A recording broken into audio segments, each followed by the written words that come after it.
ho an'ny vaovao ara-ponina izay ihany anisany tetika asa goavana izay tanterahany eo anivon'ny fiangonana FJKM Ambohipotsy amin'izao fotoana izao ny fananganana ny akany vaovao ny sabotsy lasa teo ary dia nisy ny hetsika goavana izay nitanterahany ity fiangonana ity teny amin'ny CCI Ivato. Fahombiazana ny fampisehoana izay niarahana tamin'ny TJC sy Rizaramanantoanina izay nikarakarany ny fiangonana FJKM Ambohipotsy izay nitanterahana ny sabotsy lasa teo teny amin'ny CCI Ivato. Ity hetsika ity izay natao hitadiavam-bola natanterahana ny fanamboarana ny akany ny fiangonana Ambohipotsy. Ny tanjona kendrena amin'ity hetsika androany dia fitadiavam-bola ho an'ny akany Rasalama Martyr Ambohipotsy.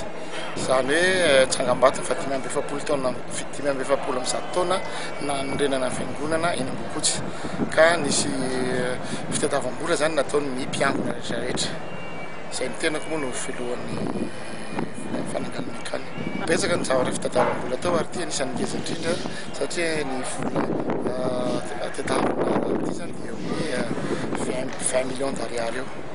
Betsaka ny fitadiavam-bola misy ny fanaovana vokatra fa ity anisan'ny ngeza indrindra dia misy koa ny avy any sponsor malala-tanana izay manampy an'izany fiangonana izany.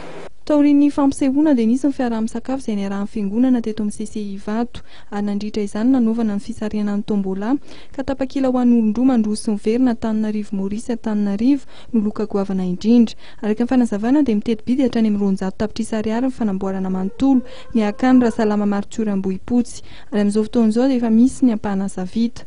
Ny ezaka fitadiavam-bola kosa dia mbola mitohy araka ny nambaran'ny tompon'andraikitra ao anatin'ny komity fanamboarana ny akany Rasalama Martyr Ambohipotsy.